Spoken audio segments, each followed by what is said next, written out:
Primeiro aos Tessalonicenses, capítulo 1. Primeiro aos Tessalonicenses, capítulo 1. Estamos no verso 6 no nosso estudo.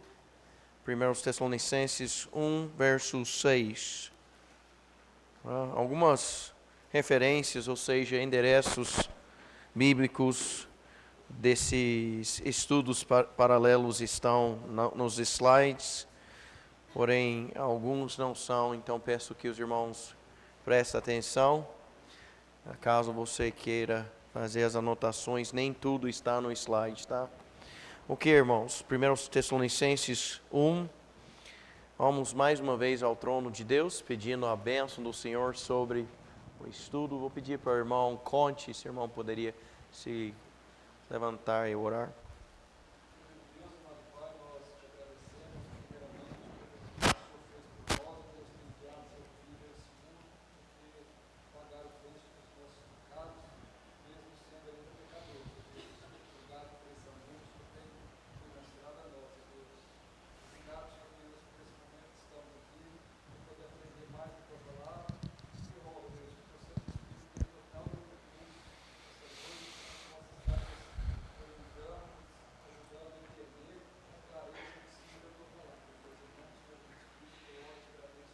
Amém. Então, Paulo escrevendo aos seus Tessalonicenses, no verso 6, ele diz: E vós fostes feitos nossos seguidores e do Senhor, recebendo a palavra em muita aflição, com a alegria do Espírito Santo. Note que Paulo, ele elogiou, é um elogio verdadeiro mesmo, não uma mera bajulação, mas teve motivo pelo qual ele elogiou essa igreja, porque a igreja estava seguindo, os membros estavam seguindo a ele e também ao Senhor. Então ele fala: e vós fostes feitos nossos seguidores e do Senhor. E de fato, devemos em primeiro lugar seguir a Jesus. E não somente em primeiro lugar, mas em primeiro lugar e em último lugar. Lembrando que em Hebreus 12, um texto que citamos muito, mas eu creio que não há como você exagerar a importância do texto em relação a esse assunto, tá?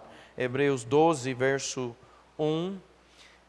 Portanto, visto que nós também estamos rodeados de uma tão grande nuvem de testemunhas, capítulo 11, todos aqueles exemplos que foram citados em Hebreus 11, deixemos de lado todo o peso e o pecado que tão de perto nos rodeia, todo mundo tem isso, suas fraquezas, né? E corramos com paciência a corrida que está proposta diante de nós. Fazendo como? Como é que eu faço isso? Olhando para Jesus. Jesus é o único perfeito, viu? Se você olhar para o pastor Mateus, em algum momento eu vou te decepcionar, porque eu sou homem. Amém? Agora, como pastor e líder, eu devo procurar ser exemplo, mas eu já te falo antemão, esse exemplo aqui é imperfeito. É imperfeito. O único que não é Jesus Cristo. Devemos seguir a Ele. Olha Mateus, o livro de Mateus, capítulo 4, por favor. Mateus 4, verso 18. Mateus 4, 18. E Jesus, caminhando junto ao mar da Galileia, viu dois irmãos, Simão, chamado Pedro, e seu irmão André, que lançavam uma rede ao mar, pois eles eram pescadores. E disse-lhes: segue-me, e eu vos farei pescadores de homens. E eles imediatamente deixaram as suas redes e o seguiram. Segue-me. Devemos seguir a quem? Seguir ao Senhor Jesus Cristo, tá? Mas não é errado seguir a um homem que Deus coloca na nossa vida como exemplo, enquanto não sempre lembramos que Ele é pecador. Não é errado eu olhar para um homem cristão maduro e seguir o exemplo dele, enquanto o exemplo dele estiver na palavra de Deus, ou seja, por causa da palavra de Deus, motivado, né, incentivado pela palavra de Deus, enquanto o andamento, ou seja, o comportamento desse combina com a palavra de Deus, então eu posso seguir ao exemplo dele. Por isso, Paulo não achou ruim, e olha, essas palavras são inspiradas por Deus. Ele não achou ruim elogiar esse povo, porque eles estavam seguindo ao exemplo dele, não somente ao exemplo dele, mas também dos demais apóstolos. Né? Olha 1 Coríntios capítulo 11. 1 Coríntios capítulo 11.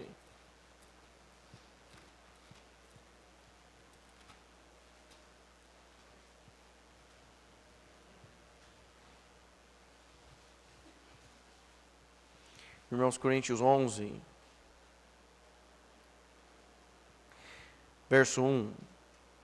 Sede meus seguidores, como também eu o sou de Cristo.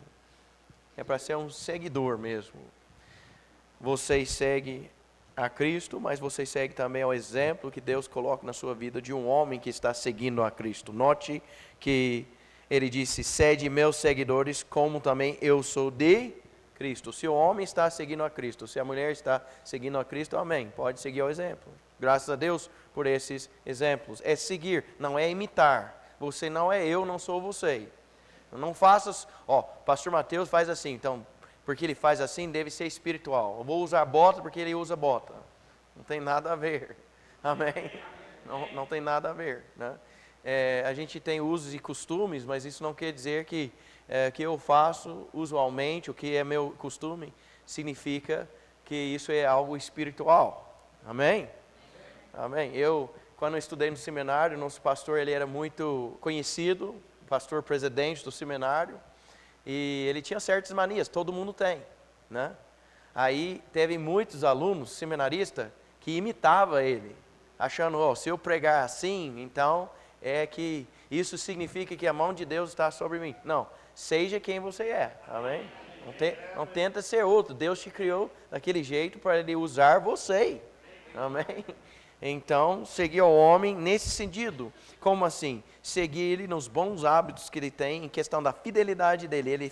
Ele lê a Bíblia, ele estuda a Bíblia, ele é evangelista, ele tem paciência com as pessoas, ele é sábio naquilo que ele fala, né? Ele é muito disciplinado em horário. Esse é um bom exemplo, né? Cara, ele sempre chega, ele é pontual, amém, vamos seguir esse exemplo, isso é bíblico, amém? Coisa assim, ele é muito compassivo, amém? Segundo a palavra de Deus, devemos ser. Ele se ira também, mas não perde controle em questão de coisa errada. Ele não é tipo assim um boneca, um banana, que tudo que acontece, não. Ele se ira, não está errado, está contra a palavra de Deus, isso aí eu não aceito não. Amém, que bom, graças a Deus por esse exemplo, amém? Então é isso que Paulo quis dizer para os Tessalonicenses. Voltando então, 1 Tessalonicenses 1, verso 6, diz que recebendo a palavra em muita aflição com a alegria do Espírito Santo. Parece estranho, até parece contradição. Eles sofreram aflições, mas mesmo nessas aflições, eles sentiram o quê? A alegria do Espírito Santo. É o crente, o cristão que pode fazer isso, que pode sentir isso. No meio da aflição, ele pode sentir aqui a alegria do Senhor, porque tudo que nós passamos nessa vida tem motivo, tem propósito, irmãos. E quando eu falo motivo, propósito, eu não estou falando assim, somente que através disso nós vamos ganhar dinheiro, através disso nós vamos ficar ricos, nós vamos ficar famosos. Não, nada disso. Através disso nós estamos servindo o Rei dos Reis, e aquilo que fazemos para Ele é para a eternidade. Então, que bênção, quando ganho alma, aquela alma é salva eternamente, amém? Quando prego a palavra, a semente está sendo espalhada, e essa obra, ela é eterna.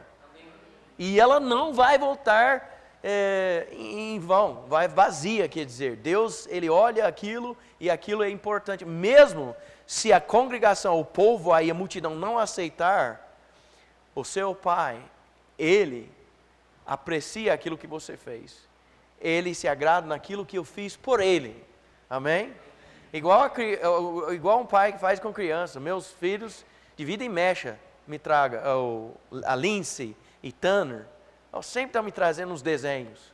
E é engraçado, eu pego, mas que barco? Pai, não é barco. Mas não é barco? Não, pai, é urso. Mas sabe, o pai gosta porque a criança fez para ele. Quando fazemos para ele, é isso que é importante. Deixa o resultado nas mãos dele, amém? Então, recebendo a palavra em muita aflição, com alegria do Espírito Santo. Olha Mateus 5, um outro texto parecido com esse. Mateus 5, 11. Mateus 5, 11. Perdão a pressa, irmãos, mas eu estou querendo avançar nesse estudo um pouquinho. Mateus 5, 11. Abençoados sois vós, quando homens vos insultarem e vos perseguirem, e falsamente disserem toda espécie de mal contra vós, por minha causa. Não porque você foi idiota, amém? Ou estúpido, mas foi por minha causa, pela causa dele, no caso, amém? Isso é o certo, amém? E alegrai-vos e sejam imensamente felizes, amém? Graças a Deus. Teve um pastor norte-americano, conheço ele, e isso já aconteceu nos anos 2000, né? Final dos anos 2000. Ele levou a igreja dele para pregar na frente de uma clínica de aborto. Tudo bem, vai pregar, amém, tem liberdade, pode pregar, pode usar a placa, só que eles invadiram um espaço que não podiam invadir pela lei. Foi preso. E o homem teve a coragem de falar para todo mundo que ele estava sendo perseguido. Não, você não estava sendo perseguido. Você foi estúpido. Você fez algo ilegal. Podia protestar o quanto quiser lá fora, onde tinha uma área lá na frente, lá, todo mundo estava escutando do mesmo jeito, mas ele tinha que ser perseguido. Isso não é perseguição. Isso é o cara que fez algo errado, contra a lei. Amém? Então, quando a gente sofre pela causa dele, agora, seria contrário se ele falasse no púlpito dele, ou em qualquer lugar onde era para ele ter essa liberdade, né? Contra o pecado, e eles teriam o prendido. Isso é outra coisa, né? Mas não foi o caso. Tá? Então, perseguido pela causa dele, né?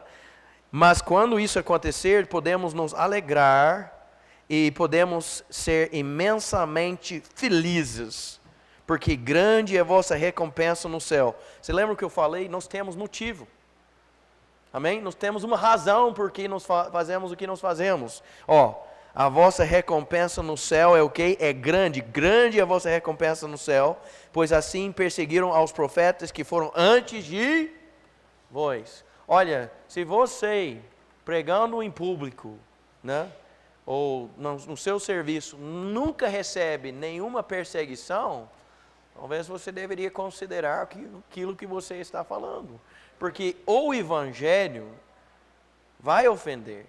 Não que a gente quer ser ofensivo. O próprio evangelho, ele ofende o pecador. E ele reage contra isso. Né? Eu não estou falando que a pessoa tem que agredir você. Mas se a pessoa se sente muito bem na sua presença, ela nunca sente nenhuma convicção, né? Que ela poderia, por exemplo, estar indo ao inferno porque ela não conhece Jesus. Se ela nunca ouve isso da sua boca, nunca sente isso, então você está muito calado, entendeu? Não que você tem que ser feio, né? Tem que ser educado, fala em amor, seja compassivo, mas fala, amém? Mesmo se vai incomodar a pessoa. Incomodou você, amém? Primeira vez que você ouviu isso e parou para pensar, você ficou incomodado, não ficou? Ficou, amém? Ficou convencido, graças a Deus. Então, haverá algum tipo de perseguição se a gente está servindo a Cristo. Vai acontecer aflições, mas podemos ter alegria do Espírito Santo. Mais um, por questão de tempo, Romanos 8, 34 a 37. Romanos 8, 34 a 37. Quem é que condenará? Pergunta, é uma pergunta aqui que é retórica, né? Quem é o que condenará? É Cristo que morreu, sim, que foi ressuscitado, o qual está à direita de Deus e também intercede por nós. Quanto à salvação, se você já é salvo, se você já está em Cristo, ninguém pode condenar mais, graças a Deus, em relação à salvação, amém? Correção de Deus, condenação nesse sentido, porque você fez o errado nessa vida aqui, Deus quer te corrigir, Ele pode, no caso, condenar você nesse sentido, mas em relação à condenação eterna, jamais você vai passar por ela, amém? E olha, 35, quem nos separará do amor de Cristo? Será a tribulação, a angústia, ou a perseguição, ou a fome, ou a nudez, ou o perigo, ou a espada? Como está escrito, por causa de ti somos mortos todo dia, somos considerados como ovelhas para o matadouro. Mas em todas estas coisas somos mais do que vitoriosos através daquele que nos amou. Você entende que o pior que esse mundo pode fazer com você é matar? É o pior. Mas por outro lado, onde nós iremos? Paulo diz que nós estamos indo para um lugar que é muito melhor. Igual aquela moça lá nos Estados Unidos nos anos 90, lá na primeira vez que teve isso lá nas high school lá, entrou aqueles dois lá, aqueles perversos lá, colocaram o revólver na cabeça dela e perguntou, eles já sabiam, você é cristã? E ela respondeu, eles perguntaram, você é cristão? E ela respondeu sim. Acordou onde? No céu. Tristeza fica para os pais, tristeza fica para os amigos. Ela está perante o trono de Deus. Amém? Né? Então, 1 Tessalonicenses 1, verso 6, recebendo a palavra em muita aflição, com alegria do Espírito Santo. 7, de maneira que foste exemplo para todos os que creem. Olha só, você deve seguir um exemplo e você deve ser um exemplo. Por isso o exemplo que você segue é tão importante, amém? Então segue primeiro a Cristo, depois acha um homem, se você é homem, acha uma mulher, se você é mulher. No caso, homens, mulheres, acha um homem maduro na fé, ou uma mulher madura na fé, e segue o exemplo para que você seja um exemplo. Deus vai usar o seu testemunho. E nesse contexto aqui, ele está falando da aflição. Nós passamos por aflições para aprender que Deus nos consola. Ele nos cuida. Então, o que eu posso fazer quando o outro passa pela mesma aflição? Eu posso chegar e falar, eu já passei por isso e Deus me cuidou. Deus fez isso e aquilo na minha vida. Pode ficar firme, irmão, porque Deus é fiel. Olha, 2 Coríntios, capítulo 1. 2 Coríntios 1, 3 a 4. 2 Coríntios 1, 3 a 4. Bendito seja o Deus e Pai de nosso Senhor Jesus Cristo, o Pai das misericórdias e o Deus de toda consolação, que nos conforta em toda a nossa tribulação, para que também possamos confortar os que estiverem em alguma tribulação, por meio do consolo com o qual nós mesmos somos confortados por Deus. Sabe o que acontece também? A pessoa vê você passando por aflição, e vê a alegria que você tem do Espírito Santo, e sabe o que a pessoa pensa? Puxa, ele ou ela tem algo que eu não tenho, e eu preciso disso. Como é uma bênção, isso já aconteceu, é raro, mas já aconteceu algumas vezes na minha vida, alguém chegar e falou, Mateus, precisamos conversar. Esse Jesus que você tem, eu preciso. Porque eu vejo, teve uma moça uma vez falou para mim, eu estou citando o que foi me dito, tá? A Nossa Senhora nunca fez por mim o que eu vejo o Senhor Jesus Cristo fazendo na sua vida. Ela que falou. Graças a Deus por isso, amém? Amém. Então, somos exemplos, ou deveríamos ser. Ok? Verso 8, 1 Tessalonicenses 1:8. Porque por vós soou a palavra do Senhor, não somente na Macedônia e na Caia, mas também em todos os lugares. Esses todos os lugares, obviamente, ele está falando de forma simbólica, né? Para onde podia assim aparecer essa notícia. A Bíblia às vezes fala assim, todos sem distinção e todas com distinção. Ou seja, é igual uma esposa, o marido chega em casa, a esposa fala, eu fiz faxina na casa inteira hoje, fiz a faxina da casa, limpei a casa inteira. Ele sabe que isso é no sentido de toda com distinção, ou seja, ele entende que ela não subiu lá no telhado, né, e lavou as telhas, né, ele não fez isso. Toda no sentido, né, de bom senso aí, dentro do contexto que ela estava falando, né? Então, esse é o caso aqui, ele fala todos os lugares. Ele não está falando aqui dos índios no Brasil, na época, esse tipo de coisa, né? Ele está falando sobre todos os lugares por onde podia chegar. A vossa fé, ele fala, para com Deus se espalhou, de tal maneira que já não temos necessidade de falar coisa alguma. Porque eles mesmos anunciam de nós que tipo de entrada tivemos para convosco. A gente chega em um lugar e eles estão comentando da fé de vocês. A gente está vendo um grande resultado. Que testemunho vocês têm. Para onde a gente vai, o povo está comentando. Graças a Deus por isso. Lembrando que naquela época era o reino era dos romanos, né? O Império Romano. A língua internacional era grega, essa era a língua do comércio lá. Então, por causa disso, por causa também das estradas que os romanos fizeram, facilitou as viagens dos apóstolos, né? E essa questão da língua internacional ser grega também facilitou. Então, por onde ia, o povo estava falando desses, aí os Tessalonicenses, sua fé, né? Verso 9, porque eles mesmos anunciam de nós que tipo de entrada tivemos para convosco, e como dos ídolos vos convertestes a Deus. Era um povo pagão. Os gentios adoraram vários ídolos. E o problema principal na adoração ao ídolo é que você está quebrando a lei de Deus. A lei de Deus é que você não deve se encurvar perante de um ídolo, uma estátua, uma imagem. Amém? Olha, Êxodo 20.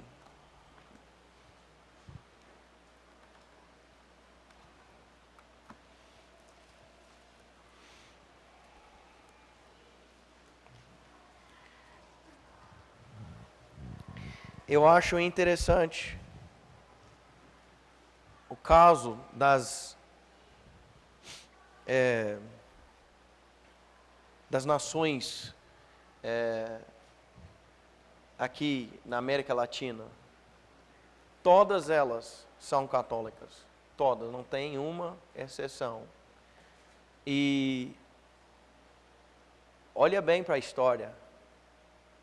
Porque várias delas têm muitas riquezas naturais. O Brasil é o top. O que o Brasil tem de riqueza natural era para o Brasil ser o primeiro país do mundo. Mas não é só o Brasil, né? Olha para a Venezuela, o óleo, o petróleo que tem lá, né? E não é só Colômbia, Equador, você vai Peru, vai falando, né? Vai América Central, tudo tem muita riqueza e povo inteligente, né? Não sei quem fez o avião primeiro, irmão. Se era Santos Dumont, os Wright Brothers, mas a gente discute isso outro dia. Mas, qual é a diferença? Qual é a diferença entre lá, a América lá, os Estados Unidos e tudo para baixo? É só isso. É só isso. Êxodo 20, verso 1.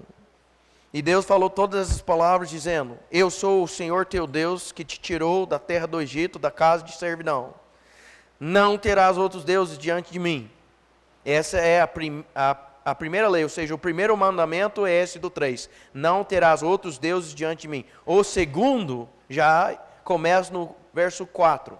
Não farás para ti nenhuma imagem esculpida, ou qualquer semelhança de alguma coisa que está em cima no céu, ou que está embaixo na terra, ou que está na água abaixo da terra. Não te curvarás diante delas, nem as servirás, porque eu, o Senhor teu Deus, sou um Deus ciumento, que visito a iniquidade dos pais sobre os filhos, até a terceira e quarta geração daqueles que me aborrecem. Idolatria para Deus é um pecado sério. E você cometendo, ou por cometer, você está quebrando a lei dele. Mas além disso, olhe para os Coríntios 10. Olha o que acontece. Muitos não percebem isso. Mas há algo espiritual que acontece. A hora que você se encurva e se ajoelha perante de uma imagem, segundo a palavra de Deus, acontece o seguinte. 1 Coríntios 10, por favor, verso 19. 1 Coríntios 10, 19. O que eu digo então? Que o ídolo é alguma coisa? O ídolo em si é um objeto.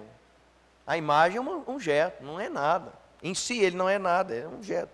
O que é oferecido em sacrifício aos ídolos é alguma coisa? Mas eu digo que as coisas que os gentios pagãos sacrificam, eles sacrificam aos demônios e não a Deus. E eu não quero que tenhais amizade com os demônios.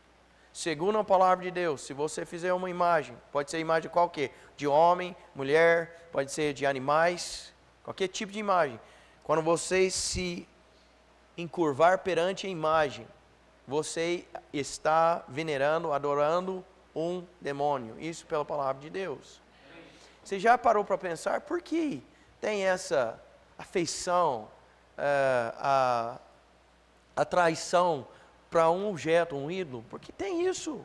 Porque a pessoa fica tão brava quando você fala contra isso. É espiritual. É espiritual, por isso. É espiritual. E eu não falo isso só para criticar, eu falo isso porque é isso que a palavra de Deus diz. Né?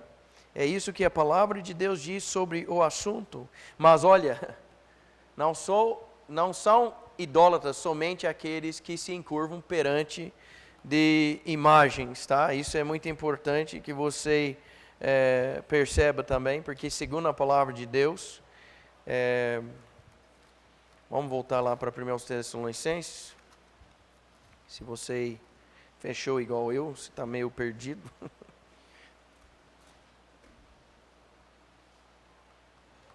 Ele falou: e como dos ídolos vos convertestes a Deus. Você é convertido aqui? Amém? Tomara que você não está mexendo com imagens. Mas mesmo se você não mexer com imagens, você poderia ser, nos olhos de Deus, Deus poderia te considerar um idólatra. Colossenses 3, por favor. Colossenses 3.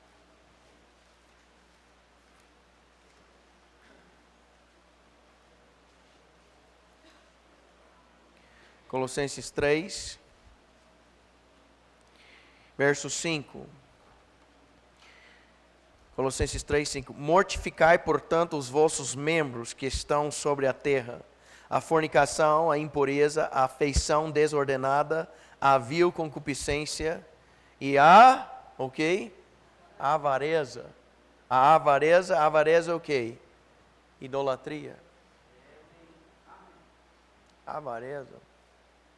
Olha, não é nem aquilo que você tem.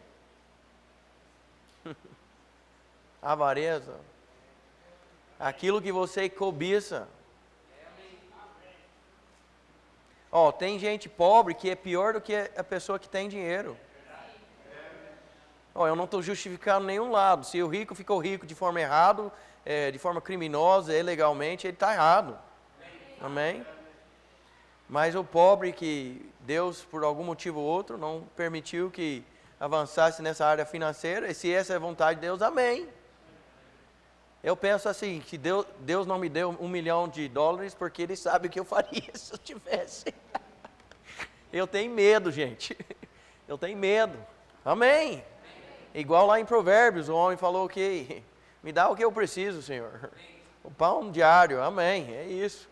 Mais que isso, possa ser que eu peco contra ti. Então tome cuidado com isso. Não seja idólatra em questão de coisas que você cobiça, ou coisas que tem, ou pessoas. Amém?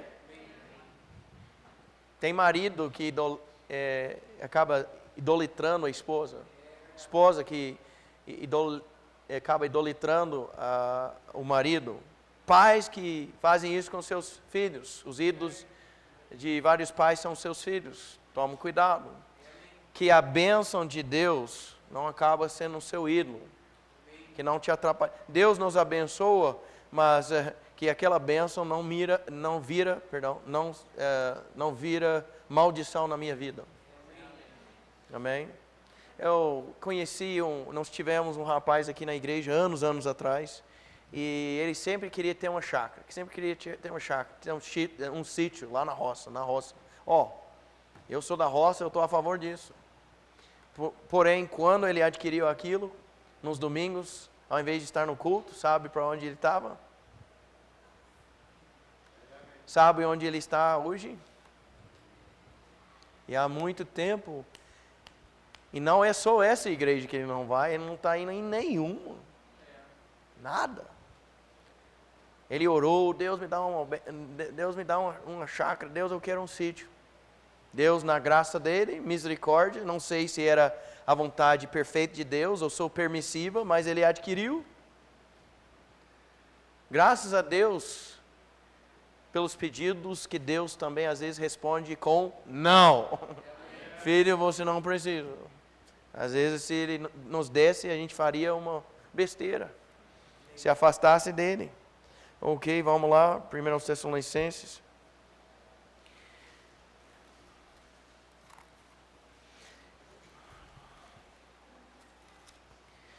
Capítulo 1, verso 9. E como de ídolos vos converteste a Deus para servir ao Deus vivo e verdadeiro.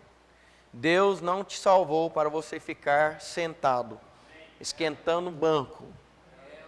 Ele te salvou para servir a Ele. Ser cristão não é somente frequentar a igreja, sentar no banco, escutar uma mensagem, ensino e ir embora. Ser cristão é ser cristão. Quando? Lá fora, em casa. É difícil, é luta, eu sei. Essa carne é ruim igual a sua. É a mesma coisa. É feito do mesmo pó. Mas, a gente tem que servir a Ele lá fora. Se a gente se converteu a Deus, então nós deveríamos estar servindo a Ele. Graças a Deus, salvação é pela graça, amém. É de graça. Não se trabalha para ganhar salvação. Mas depois que for salvo, Deus quer que você sirva a Ele. Olha Efésios 2. O Batista, ele acerta, mas como ele acerta os versos 8 e 9. Mas a gente pouco escuta alguém falar do verso 10. Efésios 2, 8. Pois pela graça sois salvos por meio da fé. Isso não é de vós mesmos, isso é o dom de Deus. Não é de obras, para que nenhum homem se glorie. Se um homem falar que está salvo por causa de algo que ele fez, ele não é salvo. Amém? Agora verso 10. Porque somos feitura sua, criados em Cristo Jesus, como? O porquê? Para as boas obras. Salvo pela graça, para fazer boas obras, as quais Deus estabeleceu para que andássemos nelas. Deus estabeleceu. Você é salvo pela graça? O que teu Salvador espera de você? Que você ande fazendo boas obras para a honra e glória dele. Amém? Voltando, 1 Tessalonicenses 1, 10. E esperar seu Filho do céu. Então, Salvação é se converter daquilo que estava te prendendo, seja idolatria, nesse caso era idolatria, ou seja você confiar na sua própria justiça, que até um certo ponto é uma certa idolatria também. Aí você virou para Deus, aceitou o Filho dele, Ele quer que você sirva a Ele. E enquanto você está servindo a Ele, você deveria fazer o quê? Você deveria esperar seu Filho do céu. Ele está para voltar, irmãos. Em qualquer momento, Ele voltará. Irmãos, que seja hoje à noite. Amém? E a gente tem que ir servindo a Ele com essa consciência, essa plena consciência de que em qualquer momento Ele pode voltar. Texto que citamos muitas vezes, e tomara que continue assim nessa igreja, é Tito 2, verso 13. Nosso acampamento lá é acampamento Vale da Esperança. Mas por que esperança? Será que é porque o pastor Mateus achou bonito? Igreja Batista Bíblica é esperança. Mas por que esperança? Tito 2:13. Aguardando a abençoada esperança e o aparecimento glorioso do grande Deus e nosso Salvador, Jesus Cristo. Se Deus quiser, nesse ano nós vamos pintar aquela caixa enferrujada, aquela caixa de água feia lá. Eu quero pintar aquilo lá de branco. Depois eu vou pagar alguém para escrever esse versículo lá em cima. Aguardando a abençoada esperança e o aparecimento glorioso do grande Deus e nosso Salvador, Jesus Cristo. E quando nós formos embora, eu quero que quem fique para trás, olhe lá para a caixa de água e pense, puxa, aconteceu mesmo. Eles foram embora. Amém, amém. 1 Tessalonicenses 4, voltando agora para 1 Tessalonicenses, olha 4.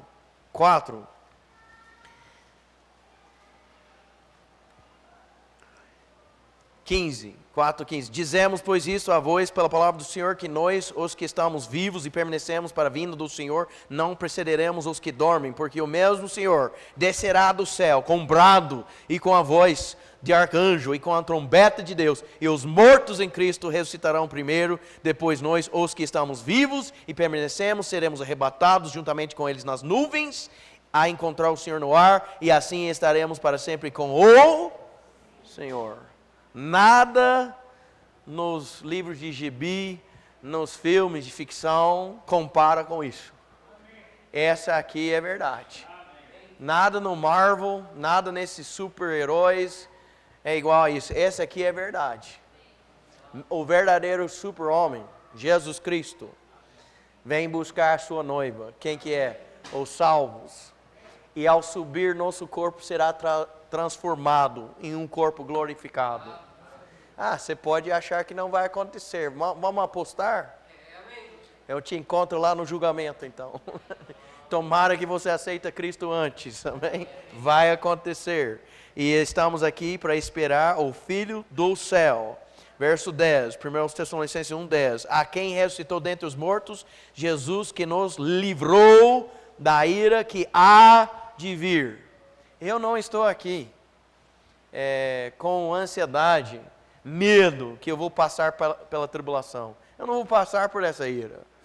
Eu sou salvo pela graça de Deus, eu faço parte da noiva. A noiva não passa pela tribulação, não. Nem tem lógico.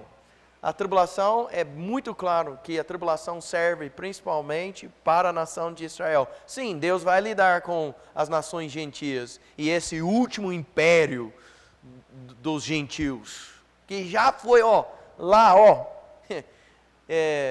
milhares de anos atrás, já foi profetizado em Daniel 2. O que vai acontecer? Já foi profetizado ali. Mas a igreja passar por esse tempo? Não. Nós já fomos o quê? Ele já nos livrou da ira que há de vir. Olha 1 Tessalonicenses 5. Enquanto você está pegando 1 Tessalonicenses 5, pegue também, por favor, Apocalipse 16. Pegue Apocalipse 16. Pegue o nome da minha mãe. Pegue. Verdade. Agora que eu falo português, toda vez que eu falo o nome, eu fico... Pegue. Mas eu não uso o nome, não falo mamãe. Ela é mamãe para mim. Mas pegue. Apocalipse 16, verso 1. E eu ouvi uma grande voz sair do templo, dizendo aos 7 anjos: Ide pelos vossos caminhos, e derramai as taças da ira de Deus sobre a terra. Leia o resto em casa. Gente, é a ira de Deus sobre a terra. E graças a Deus fui salvo dessa ira. Olhe para 1 Tessalonicenses 5, verso 9.